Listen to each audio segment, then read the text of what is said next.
Euskal Herrian bogokak badu bere zama, egoera lagian aurkitzen girelako. Gerozta gehiago urte zurte errepresio gordina gazteriaren txako. Garesti pagatzen du Euskal Gazteriak, egiaren eraikuntzan pausatzen dituen agiak. Baina errepresioak ez gaitu isiltzen, ez da gelditzen ogoita dia untzu handiarekin. Berdintzen historiaz ikasi ditugu gauza hainitz, gogokari gabe, ez dela garaipenik besteak beste.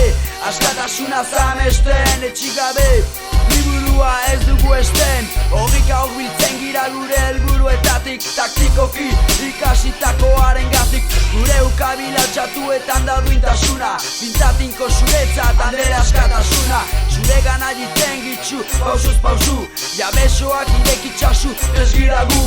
Gu eta gutarrak mundu hortan bogokan diren populu guziak, altxatuak diren indigenak itxusiak, gutiziatuak ez direnak. Sistema horrek oinoian ez dituenak, esku batetan fusia bestean irautzaren iraziak ikasiak. Guda guzietako irabaziak, entzuten ditu egizapalduen garrasiak. Nahasiak, elkarriboz bakar batetan itxasiak, erreformistak betiko bazterrean utziak. Bete ditzagun ondartuen itxasuntziak, aintzinatzen gira naizta kolpe gogorrak jasan. Gerozta gehiago topatuko gira masan.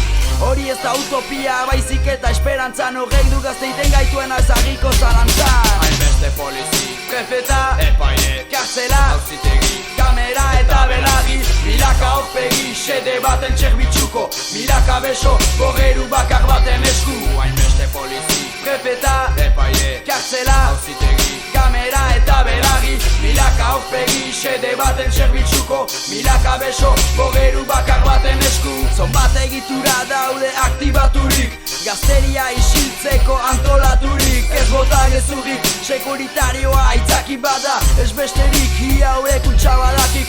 Euskal Herrian badugu zegegan horren aldetik, ilegalizazioak, atxiloketak beti. Aintzin urratz guziz badugu etxaiaren berri, urrengoan horren txeka joanen da nik dakit. Dakidana da tematzen direla alperrik, berantegia baita makina partitua delarik. Ez dute justua den altxamendu bat oztopatuko, gazte bat preso sartuko duten aldi oro. Eraman zuen borrokari bait gira indarrez lotuko, batuko bat abesteari eta oiukatuko goro. Gazte bat preso sartzen duten aldi bakots, gazteri osoa zanpatzen dutelakotz. Gazteria martxan da egiaren onerako, geroaz jabetzen da dena galua izan baino lehenago. Apostua etxaila kanporatzea putak batez, etxailaren esku egia huiltzen delako. Aizkorak, arkatzak eta mikroak zorroztu, oraingoan ezingo dikute hitza moztu. Egi hori egindakoak badu ere kostua, eta ordainduko dute prezio altua. hainbeste polizi, Prefeta, epaile, kartzela, auzitegi, kamera eta belarri. Milaka aurpegi, xede baten txerbitzuko, milaka beso, borreru bakar baten esku. hainbeste polizi, Prefeta, epaile, kartzela, auzitegi, kamera eta belarri. Milaka aurpegi, xede baten txerbitzuko, milaka beso, borreru bakar baten esku.